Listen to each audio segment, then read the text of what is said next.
अस्सलाम वालेकुम दोस्तों। मैं डॉक्टर सईद अली हसनैन। आज की वीडियो के अंदर आप लोगों के साथ मार्केट का ओवरव्यू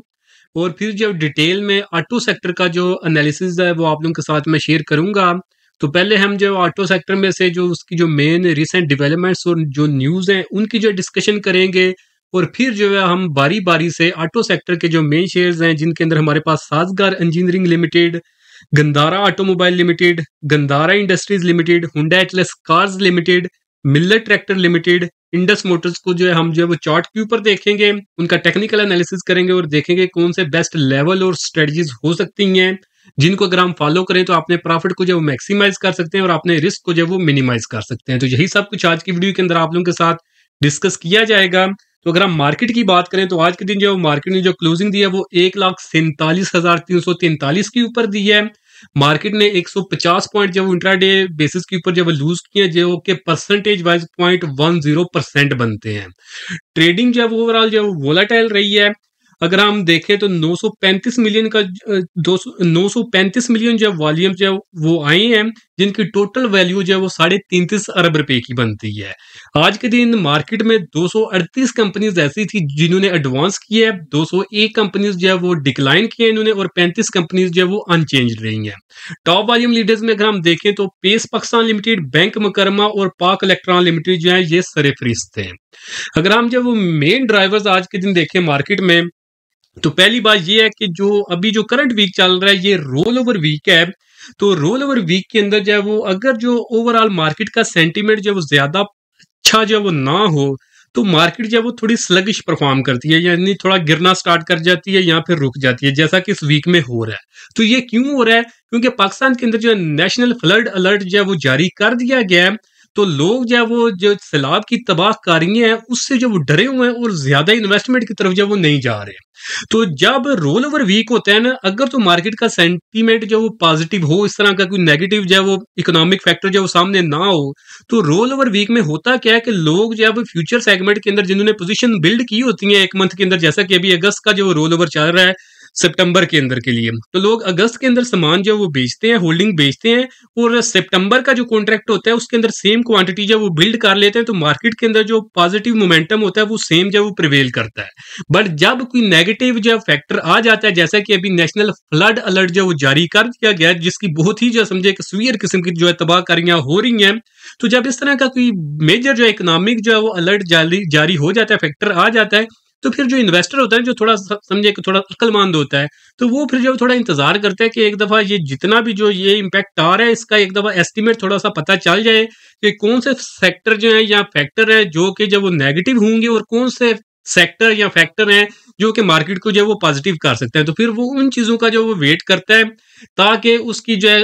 एक दफा सारा एस्टिमेट पता चल जाए तो उसके मुताबिक जब वो न्यू पोजीशन बिल्ड करे। तो जब ये सोच में इन्वेस्टर पड़ जाता है और वेट करने लग जाता है तो उसका फिर नुकसान क्या होता है कि जो रोल ओवर वीक होता है उसके अंदर लोगों ने जिन्होंने पहले होल्डिंग बिल्ड की होती है वो एक दफा तो सेल कर देते हैं समझे अगस्त के कॉन्ट्रैक्ट में, तो फिर सितंबर के अंदर जो सेम क्वांटिटी जो है लेते हुए रोल ओवर करते हुए डरते हैं। वो इसलिए डरते हैं कि ये ना हो कि अभी जिस तरह का मोमेंटम है इस तरह का मोमेंटम आगे ना रहे। तो एक दफा ये सारी चीजें जब थोड़ी सेटल हो जाए तो उसके बाद जब वो डिसाइड वो करेंगे कि हम जब वो मार्केट के अंदर हमने बाइंग करनी है या नहीं करनी। तो फिर जो है जब नेक्स्ट मंथ के अंदर जो फ्यूचर कॉन्ट्रैक्ट है उसके अंदर जो ज्यादा बाइंग नहीं आती तो मार्केट जो है वो स्लगिश परफॉर्म करना जो है वो शुरू कर देती है। तो इस तरह का फैक्टर अभी सलाब का आया है। तो जब भी आप मंथ के आखिर पे जाएं देखें तो इस तरह का अगर कोई मेजर फैक्टर जो है वो आ जाए जो कि मार्केट के सेंटीमेंट को जो डिस्टर्ब करता है तो फिर मार्केट जो है स्लगिश परफॉर्म करने लग जाती है। बट इवन अगर जो है इस तरह का कोई नेगेटिव फैक्टर ना आए, ओवरऑल मोमेंटम जो वो पॉजिटिव ही रहे, तो फिर रोल ओवर वीक के अंदर भी मार्केट जो वो बहुत अच्छा परफॉर्म करती है। तो ये आपने ज़हन में नहीं रखना कि सिर्फ जब रोल ओवर वीक आता है तो इसलिए मार्केट गिरती है। रोल ओवर वीक के अंदर कोई बड़ा जो है वो फैक्टर आ जाए जो कि मार्केट को इंपैक्ट कर सके या फिर जो है वो ओवरऑल जो सेंटीमेंट है वो ही अगर जो है नेगेटिव हो मार्केट के अंदर, तो फिर जो है रोल ओवर वीक के अंदर जो मार्केट जो वो स्लगिश परफॉर्म करती है। अदरवाइज जो वो रोल ओवर वीक का भी इंपैक्ट मार्केट के ऊपर नहीं आता, इसलिए सिर्फ रोल ओवर वीक से आप लोगों ने नहीं डरना। बाकी अगर हम ग्लोबल इकोनॉमिक्स को देखें तो कोई ऐसा जो पॉजिटिव जो ट्रिगर ग्लोबल इकोनॉमिक्स की तरफ जब ग्लोबल जो प्लेयर्स है उनकी तरफ से भी जब वो नहीं आ रहा, लोग डरे हुए हैं, ट्रेड वार की सिचुएशन है हर तरफ, जब जिसका दिल करते हैं एक दूसरे के साथ जब वो ट्रेड के ऊपर जब वो टैरिफ जब वो स्टार्ट कर देते हैं तो जब इस तरह का जो इन्वायरमेंट ग्लोबल लेवल पे बन जाता है तो फिर ग्लोबल भी कोई इस तरह का फैक्टर नहीं आता जो कि हमारी मार्केट को जो भी है वो पॉजिटिव जो इम्पैक्ट कर सके। तो यही सारी चीजें थी जो कि मार्केट को इस हफ्ते में जब वो समझे कि प्रेशराइज जब वो कर रही थी, तो बाकी जो वो अब हम जब वो मार्केट को जब वो चार्ट के ऊपर देख लेते हैं, तो मार्केट को अगर हम जब वो चार्ट के ऊपर देखें तो 1 डे के टाइम फ्रेम के ऊपर जो मैंने KSE 100 का जो चार्ट ओपन किया हुआ है, मार्केट की आज के दिन की क्लोजिंग 1,47,343 की है।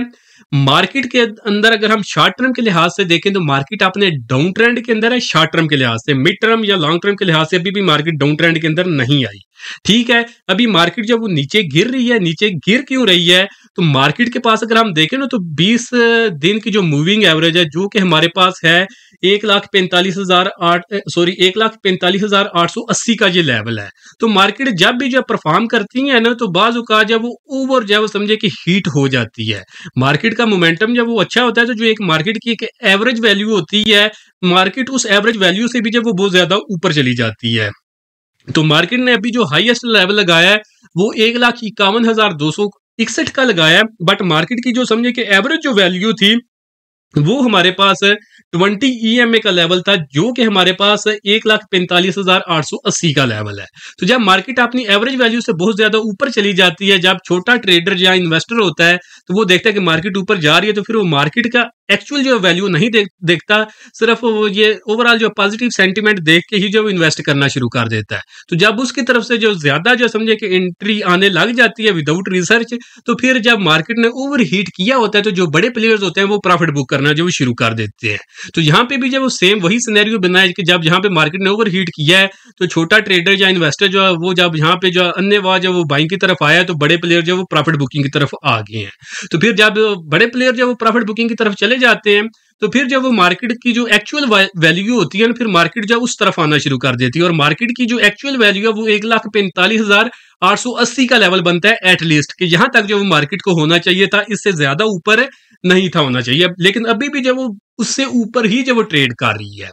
तो ये है कि उम्मीद है कि आने वाले दिनों में मार्केट जब वो ट्राई करेगी कि इस लेवल को जब वो टेस्ट करे, अगर इसको टेस्ट कर लेती है तो ये एक अच्छी चीज है। कुछ ज्यादा जो वो ऐसा डरने की जरूरत नहीं है। वो क्यों अच्छी चीज है, तो आप सोचेंगे कि मार्केट गिरी और ये बंदा कह रहा है कि ये अच्छी चीज है, तो वो क्यों अच्छी चीज है। देखिए, अगर मार्केट यहां तक जो अभी मार्केट ने डिप मारी है, ठीक है, अगर यहां से ही मार्केट जो ऊपर जाना शुरू कर दे, शॉर्ट टर्म में आपको इम्पैक्ट तो अच्छा मिलेगा, जो है आपको समझे प्रॉफिट भी आने लग जाएंगे। बट मार्केट ने जितनी देर तक आपने इस 20 EMA के लेवल को टेस्ट नहीं करना, तो मार्केट में जो है ये रिस्क बना रहेगा कि मार्केट किसी टाइम पे भी जो ये नीचे की तरफ डिप मारेगी और अपना जो इसका 50 EMA का जो लेवल है उसको टेस्ट करें। तो अगर आप जो है समझे कि यहाँ पे जो वो बाइंग नहीं करते, आपने देखा कि मार्केट ऊपर जा रही है, तो यहाँ तक जो मार्केट में समझे कि एक्सपेक्ट है कि यहाँ तक मे भी ऊपर चली जाए, तो आप यहाँ पे अगर बाइंग की तरफ जाते हैं तो उसके बाद अगर मार्केट ने जो डिप मारी और नीचे जो है दोबारा से 50 EMA की तरफ आई, तो यहाँ पे जो बहुत ज्यादा नुकसान होगा। लेकिन अगर जैसा कि मैं कह रहा हूँ कि अगर अभी नीचे आ जाए तो उसका ऐसा जो वो बुरा इम्पैक्ट तो आएगा, लेकिन अच्छा भी उसमें हो जाएगा कि क्योंकि मार्केट जो ऑलरेडी काफी नीचे आ चुकी है। तो अब यहां से अगर एक दफा नीचे डिप मार ले तो फिर जो है ये समझे कि अपनी जो रिट्रेसमेंट आप इसको कह ले, अपनी जो है मीन एवरेज वैल्यू है उसको जो है टेस्ट कर लेगी, तो फिर यहां से जब ऊपर उठेगी तो ये वाला जो लेवल होगा ना, जब उठने के बाद ऊपर एक दफा नीचे गिरने के बाद ऊपर उठेगी, तो वो एक बेस्ट लेवल होगा बाइंग का। तो वहां पे अगर आप करेंगे तो फिर जो है समझे कि ये जो रिस्क है कि एक दफा मार्केट ऊपर जाके और उसके बाद जो दोबारा नीचे एक बड़ी डिप मारे, तो उस वो वाला जो फैक्टर है वो हमारा जो मार्केट से निकल जाएगा और हम जब वो एक समझे कि रिलैक्स माइंड के साथ इन्वेस्टमेंट करेंगे कि मार्केट ने जो एक एक्सपेक्टेड था कि उसने अपनी जो एवरेज वैल्यू थी उसको टेस्ट करना था, वो ऑलरेडी मार्केट जब उस लेवल को जब टेस्ट कर चुकी है, तो अब उम्मीद है कि मार्केट ऊपर की तरफ जब वो जाएगी। तो इसलिए मैं कह रहा हूं कि अगर मार्केट यहां से जो थोड़ा सा फर्दर डिप मार के उस लेवल को टेस्ट कर ले तो ये अच्छी चीज है, ना कि ये कि यहां से ऊपर तरफ उठे और जब थोड़ी ऊपर चली जाए तो वहां पे लोग इन्वेस्टमेंट की तरफ जाए तो वहां से एक जो है बड़ी नीचे डिप मारते, वो वाला सिनेरियो खतरनाक होगा। बाकी जितना अभी तक इंपैक्ट आया हुआ है, लेकिन यहां से अगर स्ट्रेट में मार्केट जो नीचे डिप मारती है तो कोई ऐसा जो हम बड़ा इंपैक्ट शेयर्स के ऊपर नहीं देखेंगे, इवन दो कि मार्केट के ऊपर जो वो बड़ा इंपैक्ट आएगा। जैसा कि पिछले दिनों में मार्केट ऊपर जा रही थी और अच्छे शेयर सारे जो नीचे आ रहे थे, यहाँ रुके हुए थे। तो इसी तरह का सिनेरियो बनेगा कि मार्केट में भी नीचे की तरफ बड़ी डिप मारे, बट शेयर जो है वो ओवरऑल जो है ऊपर की तरफ जो वो जाना शुरू कर दें। तो अगर अभी ये वाला अगर मार्केट अभी डिप मारती है तो अभी इसका यही सिनेरियो बनेगा कि मार्केट ज्यादा गिरेगी, बट शेयर जो है वो ज्यादा अब नहीं गिरेंगे, यहाँ से ही ऊपर जो वो चले जाएंगे। बट मार्केट अगर यहाँ से ऊपर जो वो जाने लग गई तो शेयर जो है वो मैं भी जो अभी नीचे आई हूँ तो फिर जो है सॉरी मैं भी शेयर भी उनके साथ थोड़ा सा ऊपर जाए। फिर उसके बाद अगर मार्केट ने ज्यादा नीचे जो बड़ी डिप मार दी, जिस सिनेरियो की बात मैंने आपके साथ की है, तो फिर जो वो शेयर जो है वो बहुत ही ज्यादा जो वो नीचे गिरेंगे, अनबिलीवेबल लेवल तक जो वो नीचे गिरेंगे, जहां पे जो वो बड़े लॉस जो वो बुक करना पड़ सकते हैं। तो इस सेंस में मैं कह रहा हूं कि अच्छा है कि अगर अभी ही मार्केट जो वो डिप मार ले।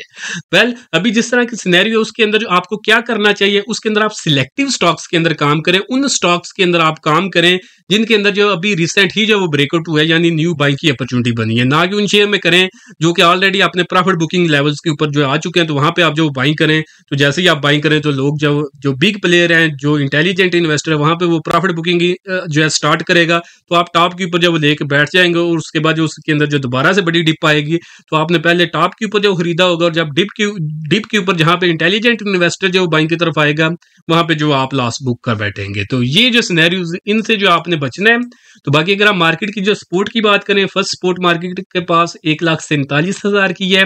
सेकंड सपोर्ट जब 1,46,500 की है, और जो फाइनल सपोर्ट है जहां तक जो मार्केट जो अभी नीचे गिर रही है, तो जो ट्राई कर रही है कि इसको टेस्ट करे, तो वो लेवल हमारे पास 1,45,880 का है। रेजिस्टेंस की बात करें तो फर्स्ट रेजिस्टेंस हमारे पास 1,47,844 की है, सेकंड रेजिस्टेंस हमारे पास 1,48,000 की है। और मार्केट के अंदर जो अभी समझे जो एक नेगेटिव जो सेंटीमेंट जो मार्केट में प्रवेल कर रहा है, वो उस वक्त खत्म होगा जब मार्केट 1,49,102 की ऊपर क्लोजिंग देगी। तो फिर जो मार्केट के अंदर जो एक ओवरऑल जो पॉजिटिव जो सेंटीमेंट जो दोबारा से प्रवेल करेगा, जहां पे आप देखेंगे कि हर चीजें जो दोबारा से जो चलना शुरू कर देगी। बट आपको बड़े जो है रिटर्न्स उन्हीं शेयर्स के अंदर मिलेंगे जिनके अंदर जो आप टाइमली जो या डिप के ऊपर बाय करेंगे या न्यू ब्रेकआउट के ऊपर आप जो बाय करेंगे, तो उनके अंदर ही आपने जो वो काम भी करना है, ताकि आप भी जो वो मार्केट से बड़ा जो वो गेन बना सके। तो अब जो है वो हम देख लेते हैं ऑटो सेक्टर को। तो ऑटो सेक्टर को जो है वो मैं उसका जो है पहले आप लोगों के साथ जो रिसेंट जो डेवलपमेंट्स है ऑटो सेक्टर की जो है वो आप लोगों के साथ में शेयर करता हूं। तो अगर हम जब वो देखें जो रिसेंट डेवलपमेंट्स के अंदर जो अभी जो ऑटो सेक्टर है, ये हमारा जो समझे कि बहुत ही ज्यादा पैनिक के अंदर है। ऑटो सेक्टर के जो मेन एडमिन्स हैं, जो कि समझे सीईओज हैं बड़ी कंपनियों के, वो डरे हुए हैं अभी इस टाइम के ऊपर। वो क्यों डरे हुए हैं कि गवर्नमेंट की तरफ से जो टैरिफ पॉलिसी आई है 2025 से 2030 के लिए, उससे जो मतलब जो वो वार्न कर रहे हैं कि इसके अंदर जो आपने चीजें ऐड कर दी हैं, उसकी वजह से ऑटो सेक्टर के अंदर जब 2 मिलियन जॉब्स जो हैं वो जा सकती हैं, इसका इतना बड़ा इंपैक्ट आ सकता है ऑटो सेक्टर के ऊपर। और 878 बिलियन की जो इनकम है ऑटो सेक्टर से जो जनरेट हो रही है, ये भी जो वो खत्म हो सकती है। आगे जाकर मैं आपको बताऊंगा, ये सारा एक्सप्लेन भी करूंगा कि टैरिफ पॉलिसी है क्या, और इसको आपने जो वो नजरों में जरूर रखना है, इसको आपने हरगिज इग्नोर नहीं करना अगर आप ऑटो सेक्टर में जो इन्वेस्टमेंट करते हैं। बाकी IMF के साथ जो एग्रीमेंट समझे कि हो चुका है, जिसमें जो है पाकिस्तानी गवर्नमेंट ने इंश्योर किया कि आने वाले सालों के अंदर जो है पाकिस्तान के अंदर जो इंपोर्ट्स हैं पुरानी गाड़ियों की, यूज्ड कार की, उसके ऊपर जो अभी जो बैन लगा हुआ है उसको खत्म कर दिया जाएगा, और आस्ता आस्ता जो यूज्ड इंपोर्टेड कारें जो है वो पाकिस्तान में जो वो आना शुरू हो जाएंगी। तो बाकी अगर हम अच्छी बातों की ये जो है ये लग तो बुरा रहा है, बट इसका एक पॉजिटिव एस्पेक्ट भी है, वो भी आपके साथ मैं बताता हूँ। उससे पहले अगर हम अच्छी चीजों की बात कर लें, तो वो ये है कि जो पाकिस्तान के अंदर जो पैसेंजर कार्स हैं, जो कारें हैं मेन, तो उसकी जो सेल्स है उसके अंदर जो वो 43% का ईयर ऑन ईयर बेसिस के ऊपर जो है वो ग्रोथ जो है रिकॉर्ड हुई है। और अगर हम फाइनेंशियल ईयर 25 की बात करें तो 1,48,000 जो यूनिट अभी तक जो वो सेल हो चुके हैं। और इस साल के अंदर अगर हम सिर्फ फर्स्ट क्वार्टर की बात करें तो सिर्फ फर्स्ट क्वार्टर के अंदर जो 85,581 यूनिट जो वो सेल हुए हैं। तो जिसपे अगर हम देखें तो ये 35% का जो इजाफा है। और अगर हम हुंडा को देखें तो हुंडा कंपनी की जो सेल्स हैं उसके अंदर जो वो 34.5% के लगभग जो वो इजाफा हुआ है। साजगार इंजीनियरिंग जो है इसने जो 30% जो पाकिस्तान की रिक्शा मार्केट है उसको जो वो कैप्चर कर लिया है। बहुत ही अच्छी चीज़ है और इनको जो है वो फर्स्ट ईवी 3 व्हीलर जो लाइसेंस है वो मिल चुका है। ये समझे कि पाकिस्तान के अंदर पहली कंपनी है जिनको लाइसेंस मिल चुका है कि ये जो पाकिस्तान के अंदर जो रिक्शे हैं इनको जो है ये इलेक्ट्रिक रिक्शे जो है ये बना सकते हैं। तो इनके पास समझे कि ये फर्स्ट मूवर जो एडवांटेज आ चुका है। तो अभी जो है मार्केट इलेक्ट्रिक रिक्शों की नहीं बनी, बट फ्यूचर के अंदर उम्मीद है कि ये बन जाएगी। तो अब अगर ये कंपनी जैसा कि इसको अब लाइसेंस तो मिल चुका है, तो भी अगर ये अपनी ग्रोथ जब स्टार्ट कर लेती है, प्रोडक्शन स्टार्ट करती है और मार्केट को इस तरफ जब ड्राइव करती है, तो इनके पास जो है अर्ली जो समझे कि अर्ली जो सबसे पहले जो आते हैं बंदे मार्केट के अंदर, तो उसका जो एडवांटेज है, उसका जो सबसे ज्यादा प्रॉफिट भी फिर उन्हीं को मिलता है। तो ये समझे कि मार्केट में जो सब ईवी मार्केट जो कि रिक्शों की है उसके अंदर सबसे पहले प्लेयर हैं,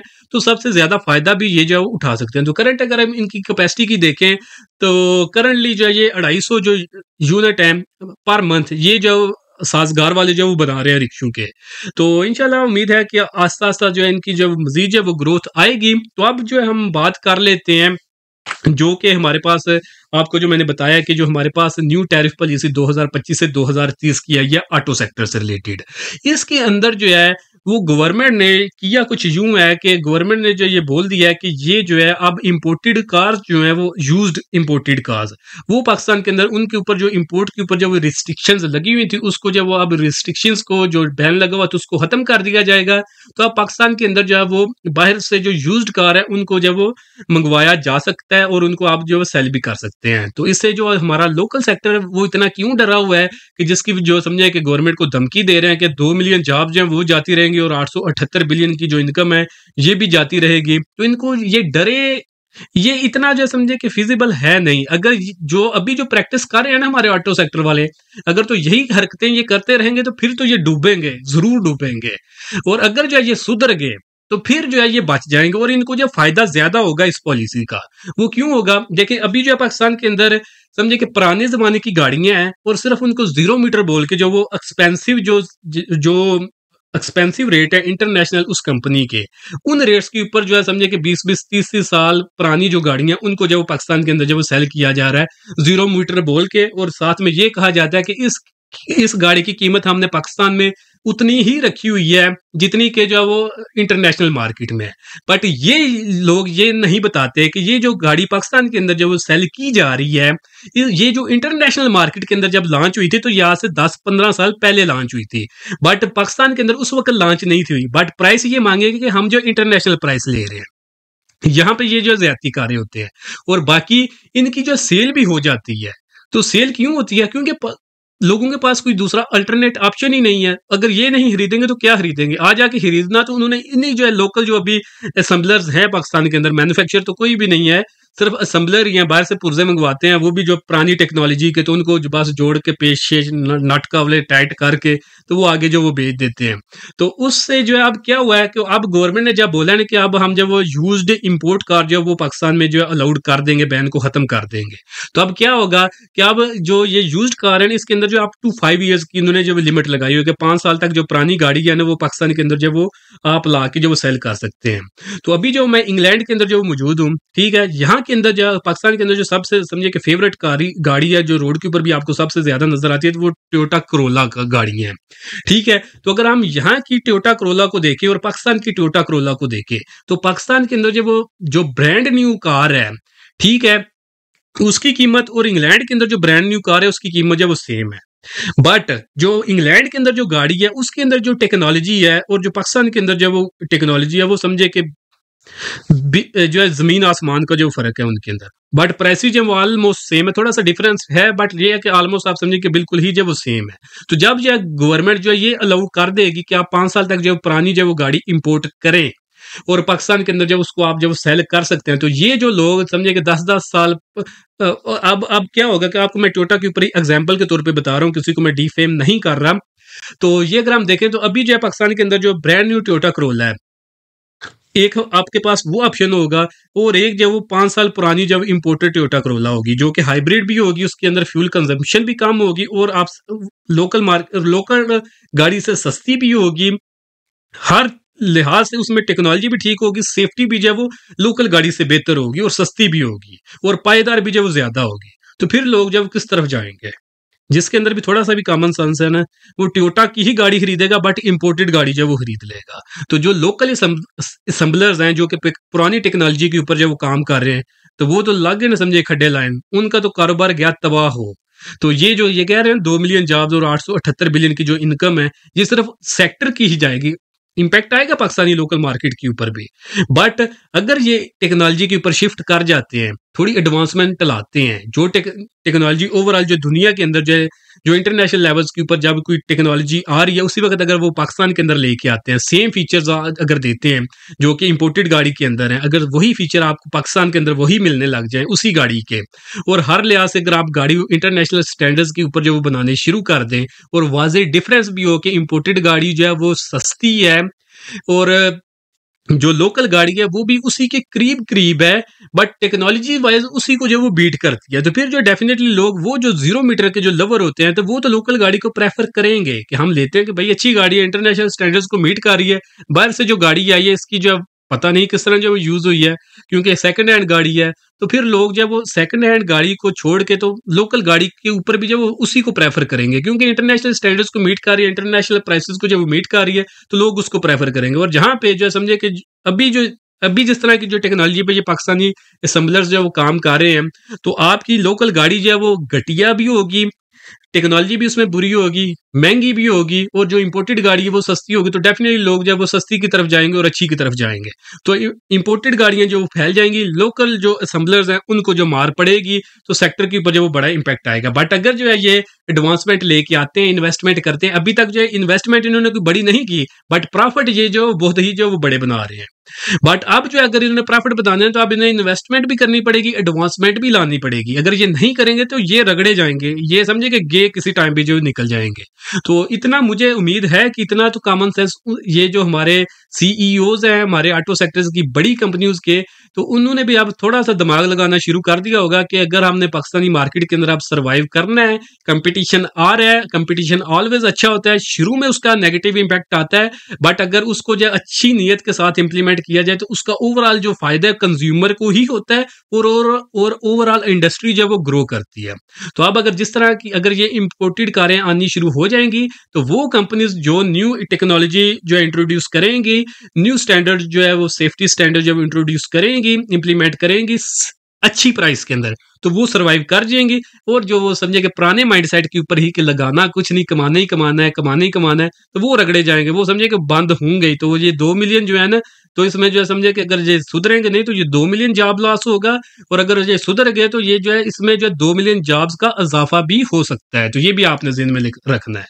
तो ये जो पॉलिसी है इसके अब आपने देखना है कि आने वाले दिनों में ये जो हमारे ऑटो सेक्टर में से जो बड़े जाइंट है, ये किस तरफ जो जा रहे हैं, क्या आया कोई इस तरह की जो न्यू टेक्नोलॉजी की तरफ ये शिफ्ट हो रहे हैं, कोई प्राइस एडजस्टमेंट कर रहे हैं, कंपटीशन में जो सर्वाइवल के लिए कुछ ना कुछ जो है कोई अमल कर रहे हैं। अगर नहीं करेंगे तो रगड़े जाएंगे, अगर कर लेंगे तो इंशाल्लाह ये मार्केट जो है वो समझे डबल या ट्रिपल हो जाएगी इस पॉलिसी की वजह से। ये जो पॉलिसी है ये दो धारी तलवार है, या तो ये सवार देगी हमारे ऑटो सेक्टर को, या जो समझेगा जो रिसेट अगर ये नहीं अभी सुधरेंगे तो इसको जो समझे कि रगड़ा लगा देंगे, पूरे का पूरा ऑटो सेक्टर ही इससे जो तबाह हो सकता है। तो इसका जो इतना इम्पैक्ट आ सकता है।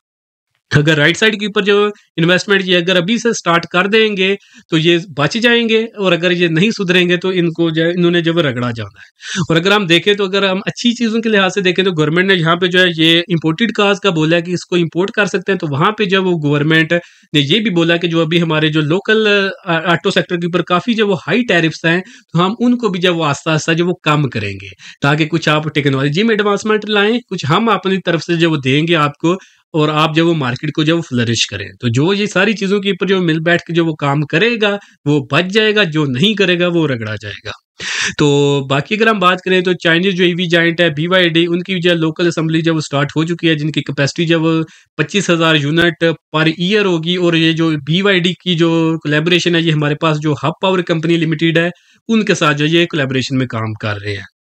बाकी ईवी इंफ्रास्ट्रक्चर जो उसकी एक्सपेंशन के ऊपर भी जो वो काम हो रहा है, गवर्नमेंट इनकरेज कर रही है कि जो इलेक्ट्रिक गाड़ियों के लिए जो चार्जिंग पॉइंट है वो बनाए जाएँ और यहाँ के ऊपर जो टैरिफ्स होंगे ना जो बिजली के, वो आम कंज्यूमर की निस्बत जो है 45% तक जो वो सस्ते होंगे अगर आप यहाँ से जो वो चार्ज करेंगे गाड़ियों को। तो बाकी जो बीवाईडी के जो प्रोजेक्ट्स हैं वो जो ये है कि उन्होंने टारगेट रखा हुआ है कि 2030 तक जो पाकिस्तान के अंदर उन्होंने जो सेल्स करनी है, तो उसमें जो 50% है वो एटलीस्ट जो है वो इनके पास वो जो सेल्स होंगी उसमें जो 50% जो है वो इलेक्ट्रिक गाड़ियाँ ही होंगी। तो ये जो है हमारे पास ये सारी चीज़ें जो आपने ज़हन में रखनी है। तो बाकी अगर हम साज़गार को देखें तो इनके पास जो है फर्स्ट मूवर एडवांटेज जो है वो आ चुका है कि जहाँ पे इन्होंने जो है 3 व्हीलर्स का जो इनके पास लाइसेंस जो है वो आ चुका है मैन्युफैक्चरिंग का। गंदारा ऑटोमोबाइल्स और गंदारा इंडस्ट्रीज जो है ये दोनों जो है सेक्टर के साथ ही जो है वो काम करेंगे। अगर सेक्टर के ऊपर जब वो अच्छा कोई इम्पैक्ट आएगा तो ये भी चलेंगी, अगर सेक्टर के ऊपर जब वो नेगेटिव इम्पैक्ट आया तो ये भी जब रगड़ा खा जाएंगी। तो बाकी अगर हम गंदारा ऑटोमोबाइल्स को देखें तो एक साल के अंदर जो इस तकरीबन 100% का जो ये गेन दे चुके हैं अपने इन्वेस्टर्स को अभी तक। हुंडई एटलस कार्स को देखें तो अभी इनकी जो सेल्स है ये बढ़ रही हैं, बट इनको आने वाले दिनों में टफ कंपटीशन मिलेगा इलेक्ट्रिक कारों से। और जब इंपोर्ट्स जब वो खुल जाएंगी 2026 में, उम्मीद है कि 2026 के एंड तक जब वो पाकिस्तान में इंपोर्टेड कारें आनी शुरू हो जाएंगी, जिनके ऊपर स्टार्ट के अंदर जब वो टैरिफ थोड़ा ज्यादा होगा बट आस्ता आस्ता वो टैरिफ जब वो कम होता चला जाएगा। तो फिर ये जो समझे कि हुंडई एटलस की जो भी सेल्स आ रही हैं तो सबसे बड़ा कंपटीशन भी इन्हीं को मिल सकता है। तो मिलर ट्रैक्टर जो है ये आपने देखना है कि अगर तो डिमांड जब ज़्यादा आती है हमारा एग्रीकल्चर जो सेक्टर है तो फिर मिलर ट्रैक्टर भी अच्छा परफॉर्म कर सकता है। बाकी जिस तरह के भी फ्लड्स आए हुए हैं तो जो फार्मर है वो सबसे ज़्यादा जब वो इम्पैक्ट होता है पाकिस्तान के अंदर, तो अगर उनकी प्रॉफिटेबिलिटी जो कंप्रोमाइज़ होती है तो उसका इम्पैक्ट हम मिलर ट्रैक्टर के ऊपर भी देखेंगे। तो इंडस मोटर को अगर हम देखें तो जहाँ पे पूरा सेक्टर जो है वो नेगेटिव परफॉर्म कर रहा था 2024 के अंदर, वहां पे भी जो इस कंपनी ने अच्छे रिजल्ट पोस्ट किए थे। तो अब हम देखते हैं कि आगे आने वाले दिनों में जो है ये कंपनी किस तरह की जो स्ट्रेटजीज जो इम्प्लीमेंट करती है, तो फिर उसके मुताबिक ही हम देखेंगे कि आगे फ्यूचर ग्रोथ जो है वो इस कंपनी की किस तरह की है। तो बाकी अब हम इस सेक्टर के जो मेन शेयर्स हैं उनको चार्ट्स के ऊपर जो वो एनालाइज करते हैं और बारी बारी से हम इस सेक्टर के मेन शेयर्स हैं उनको जब देखेंगे कि आने वाले दिनों में ये किस तरह परफॉर्म करेंगे। तो पहला शेयर हमारे पास साजगार इंजीनियरिंग लिमिटेड, आज के दिन बहुत ही अच्छा इसने जो परफॉर्म किया है। अपर कैप के ऊपर जब वो क्लोजिंग दी थी शेयर ने और आज के दिन 1644 रुपए के ऊपर जो ये शेयर जब वो ट्रेड कर रहा था अपर कैप के ऊपर जो ये आ चुका था। तो क्या अभी इसके अंदर बाइंग करनी चाहिए? देखिए शेयर जो स्ट्रांग अपने अप ट्रेंड के अंदर है, बट ये जो अभी जो ये मूव कर रहा है इसकी इंडिकेशन शेयर ने काफी अरसा जो वो पहले दे दी थी। तो वो मैं आपको बता देता हूँ जहां पे इसने जो ये इंडिकेशन दी थी। एक जो है ये शेयर जब इसने जो ये ब्रेकआउट किया था ना अपना लेवल जो है ये 1200 रुपए के लगभग, एक इसने यहाँ पे ब्रेकआउट किया था, यहाँ पे इसमें बाइंग बनती थी जिसके टारगेट्स जो है ये 1650 के लगभग ही थे जहाँ पे जो है ये आ चुका है। और फिर जो है ये इसके अंदर जो है एक दूसरी जो है अपॉर्चुनिटी बनी थी, वो भी मैं आपको बताता हूँ। वो यहाँ पे इसमें बनी थी जब यहाँ पे अगर आप देखेंगे तो एक ट्राइंगल फॉर्मेशन बनी थी इसके अंदर सेकंड, जिसका ब्रेकआउट इस कैंडल के ऊपर इसने की थी जब 1350 के ऊपर जो इसने क्लोजिंग दी थी। तो ये दो सिग्नल इसके अंदर जो जनरेट हुए थे लास्ट 1 जुलाई के अंदर और 1 अगस्त के अंदर, तो जिनके टारगेट्स की तरफ जो वो अभी जा रहा है। तो अगर अभी आप इसके अंदर मूवमेंट देख रहे हैं तो इसकी जो इंडिकेशन है ये जुलाई और अगस्त के अंदर हमें इसके अंदर जो इंडिकेशन जो वो मिलना स्टार्ट हो गई थी कि ये शेयर जो ऊपर की तरफ जब जाएगा और वही बेस्ट लेवल था कि उसके अंदर जो बाइंग की जाए। तो जिन्होंने वहां पे बाइंग की थी तो वेल एंड गुड, और जिन्होंने बाइंग नहीं की तो उनको भी बताता हूँ कि इसके अंदर जो आपने क्या करना है। तो जब इसके अंदर जो ये अपॉर्चुनिटीज आई थी, पहली अपॉर्चुनिटी 1250 ये 1200 रुपए के ऊपर, तो हमने 11 जुलाई को अपने प्रीमियम ग्रुप के अंदर जो शेयर किया था जिसके टारगेट जब 1600 रुपए के थे। तो लॉन्ग टर्म का टारगेट 1600 का 1594 का, तो आज के दिन अगर हम देखें तो 1644 को ये टेस्ट कर चुका था। तो अल्हम्दुलिल्लाह सबसे पहले जो बाइंग करवाई थी डिप के ऊपर और समझे कि बिल्कुल टॉप के ऊपर जो हमारे आज के दिन जो इसके अंदर प्रॉफिट बुक जो है वो हो रहे हैं। सेकंड देखें तो सेकंड भी जो है हमने इसके अंदर जो है वो अपॉर्चुनिटी शेयर की थी 16 अगस्त को, जो कि अभी मैंने आपको ड्रा करके दिखाई है। तो जिसके अंदर हमारी बाइंग 1300 के ऊपर और 1608 का इसके अंदर फाइनल टारगेट था। तो आज के दिन जो है ये 1644 के ऊपर जब ट्रेड कर रहे, तो अल्हम्दुलिल्लाह दोनों अपॉर्चुनिटीज मिली थी, दोनों के ऊपर जब वो टाइमली बाइंग करवाई थी और अल्हम्दुलिल्लाह दोनों के फाइनल टारगेट जो है ये शेयर अचीव कर चुका है। यहाँ पे अभी आप देखेंगे मार्केट में शोर मचेगा कि साजगार साजगार साजगार में काम करें, बट जिन्होंने करना था वो कि अल्हम्दुलिल्लाह करके बैठ चुके हुए हैं। तो जिन्होंने अब रखा हुआ है तो शेयर जितनी देर तक ऊपर की तरफ जाता है आप होल्ड रखें, जब नीचे गिरना स्टार्ट हो तो वहां पे जो आप इसमें जो प्रॉफिट बुक करके इसमें से निकल सकते हैं। तो उसके लिए आपने ट्रेलिंग स्टॉप लॉस का इस्तेमाल करना है। तो जिनको ट्रेलिंग स्टॉप लॉस का नहीं पता, तो अगर आप इस चैनल के ऊपर हमारे पे जाएंगे तो जो सबसे पहली 2 वीडियोस थी वो मैंने स्टॉप लॉस और ट्रेलिंग स्टॉप लॉस के ऊपर जब वो बनाई थी। तो अगर आपको इन दोनों चीजों का नहीं पता तो आप जाके इन दोनों को जरूर देखें।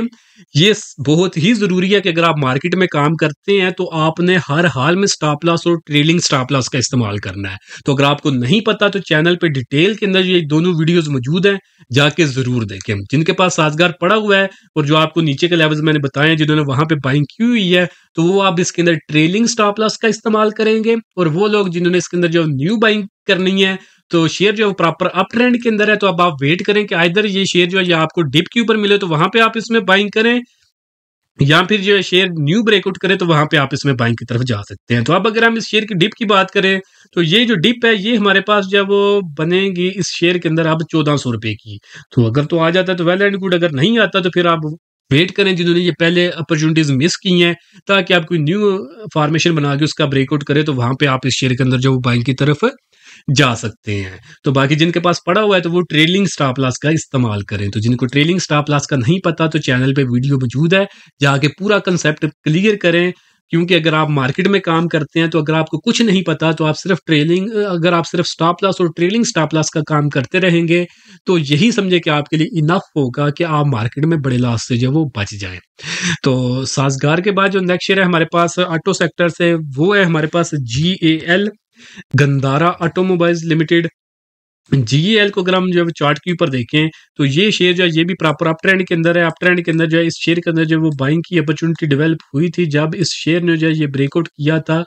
515 रुपए के ऊपर। तो जब यहाँ पे इसने जो इसका ब्रेकआउट किया था तो वहां के ऊपर जो इस शेयर के अंदर जो वो बाइंग बनती थी, तो जिन्होंने की थी तो वेल एंड गुड। तो यहाँ पे मैं आपको बता देता हूँ हमने जब वो प्रीमियम ग्रुप के अंदर जो बाइंग करवाई थी इस फॉर्मेशन के ब्रेकआउट के ऊपर, जो कि समझे कि 500 रुपए के लगभग लेवल बनता है, जिसमें फर्स्ट टारगेट 572 का, सेकंड 626 का और फाइनल टारगेट 672 रुपए का है। तो करंटली ये शेयर जो है ये 572 के ऊपर जब ट्रेड कर रहा है, तो जो कि हमारा फर्स्ट टारगेट है उसको जो है ये शेयर अचीव कर चुका हुआ है। ठीक हो गया। तो जिन्होंने जो पहले की बाइंग की हुई है, जो आपको बाइंग रेंज बताई है, तो आप उसको फॉलो कर सकते हैं। स्टॉप लॉस जब वो आप नीचे रख सकते हैं 500 से नीचे का आप जब स्टॉप लॉस रखें इस शेयर के अंदर। और वो लोग जो इस शेयर के अंदर जब वो काम करना चाहते हैं, न्यू जो बाइंग करना चाहते हैं, तो अब आप वेट करें। शेयर जो प्रॉपर अप ट्रेंड के अंदर है, इधर आप वेट करेंगे ये शेयर जब वो डीप मारे तो वहां पे आप बाय करें, या फिर न्यू ब्रेकआउट करता है तो वहां पे भी जो आप इसमें बाइंग की तरफ जब वो जा सकते हैं। तो अगर हम इस शेयर के अंदर जो डिप की बात करें तो डिप इस शेयर के पास जब वो तकरीबन 515 रुपए के लगभग है, अगर वहां पे आ जाते तो आप इसमें बाइंग की तरफ जब वो जा सकते हैं। अगर नीचे नहीं आता तो फिर आप इसको वॉच लिस्ट में रखें। अगर ये ऊपर जो है वो 585 रुपए के ऊपर क्लोजिंग दे के सस्टेन करता है तो फिर आप इसका जो नीचे डिप का वेट नहीं करेंगे, जो कि 515 रुपए के लगभग है, कि वहां पे आप आए तो आप बाइंग करें। फिर आप सिंपली ब्रेकआउट के बाद ही आप इस शेयर के अंदर जो बाइंग कर लेंगे, जिसके बाद जो है ये शेयर जो अपसाइड के ऊपर जो है तकरीबन तकरीबन लेवल एक्सपोज कर देगा 625 तक, 600 से 625 तक। तो फिर ये जो आप अपसाइड के ऊपर जो टारगेट रख लेंगे। तो जिनके पास ये पड़ा हुआ है तो स्टॉप लॉस आपको मैंने बताया है कि 500 का आप इस शेयर के अंदर जो स्टॉप लॉस रख सकते हैं। नेक्स्ट शेयर जो है वो है हमारे पास GHNI, गंदारा इंडस्ट्रीज लिमिटेड। तो GHNI को अगर हम जब चार्ट के ऊपर देखें तो सेम फॉर्मेशन GAL की तरह की, तो इसने जो है ये ब्रेकआउट किया था अपना 780 रुपए का इन लेवल्स के ऊपर, जहां पे जो है शेयर के अंदर जो वो बाइंग बनती थी। तो ये जो यहाँ से ही आपको मैं रेफरेंस बता देता हूँ, तो प्रीमियम ग्रुप के अंदर जो हमने बाइंग करवाई थी 750 का एवरेज बाइंग आप कंसिडर कर सकते हैं। तो जिसमें हमारे पास फर्स्ट टारगेट 837 का, सेकंड 900 का और फाइनल टारगेट 974 रुपए के लगभग था। तो करंटली अगर हम शेयर को देखें तो उसने जो अभी रिसेंट टाइम में जो अपना हाई लगाया है, तो वो हाई इसके पास जो है वो 870 रुपए का है। तो हमारे जो टारगेट थे इस शेयर के अंदर 837 का था और 900 का था। तो समझिए कि ऑलमोस्ट सेकंड टारगेट के करीब करीब जब ये शेयर आ चुका हुआ है, तो करंटली ये शेयर जो है वो 829 रुपए के ऊपर जब वो ट्रेड कर रहा है, तो वो लोग जिनके पास ये ऑलरेडी पोर्टफोलियो में पड़ा हुआ है, तो वो जो इसके अंदर स्टॉप लॉस रखेंगे 772 रुपए का। और वो लोग जो इसके अंदर जब वो न्यू बाइंग करना चाहते हैं, तो आज के दिन इस शेयर ने जब वो न्यू ब्रेकआउट किया इस ट्रायंगल फॉर्मेशन का, आवरली टाइम फ्रेम के ऊपर अगर हम आएंगे ना, तो हमें क्लियर कट जो है ना इसकी ये ट्रायंगल फॉर्मेशन यहाँ पे जो नजर आ रही है, जो कि ब्रेकआउट के बाद अभी इसको रीटेस्ट कर रहा है। तो इसके अंदर जो बाइंग बनती है, तो जो हमारा सेकंड चैनल है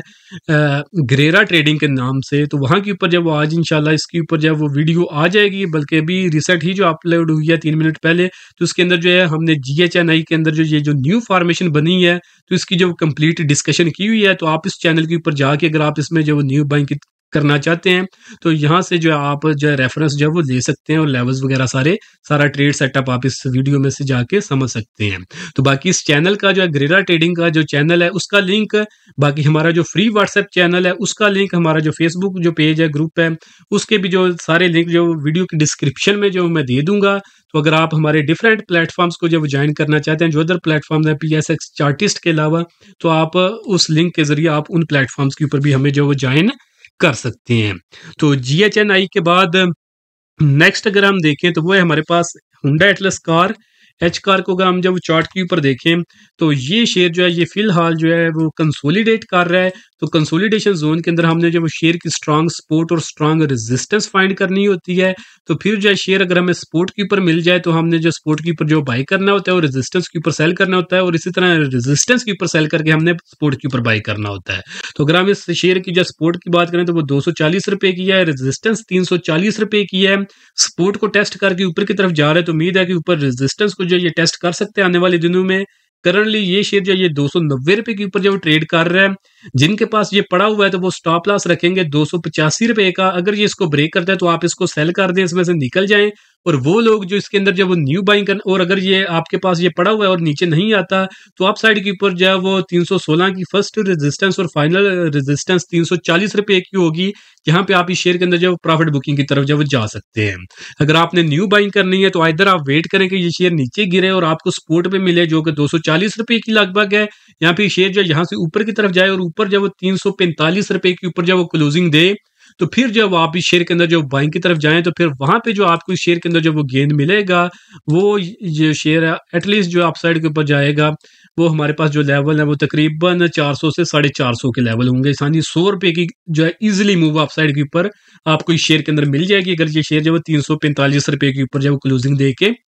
सस्टेन कर जाएगा। और अगर जो नीचे आ जाता है, तो नीचे अगर आप 240 रुपए के लगभग इसमें बाइंग करेंगे, तो फर्स्ट टारगेट 290 का और फाइनल 343 रुपए का होगा इसके अंदर। और अगर आप करंट लेवल्स के ऊपर 291 रुपए के ऊपर खरीदते हैं कि आने वाले दिनों में ऊपर जाएगा तो सेल करेंगे, जा सकता है। अगर जाएगा तो 340 का टारगेट होगा, यहाँ पे 18% का आपको गेन मिल जाएगा। बट उतनी ही इसमें पोटेंशियल है कि ये नीचे गिर जाए, तो नीचे जो है 240 को आके टेस्ट करे, तो यहाँ पे भी आपको 18% का ही जब लॉस होगा। तो यहाँ पे सीन 50-50 है। और जो लेवल्स आपको मैंने बताए कि यहाँ पे अगर आप बाइंग करते हैं, तो वहां पे थोड़ा समझे कि सिनेरियो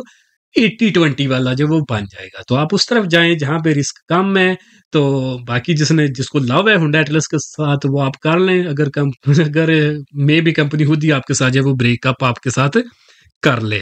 तो बाकी एच कार के बाद नेक्स्ट ईयर हमारे पास Millat Tractor Limited, same formation Honda car की तरह की इसके अंदर। तो शेयर जो है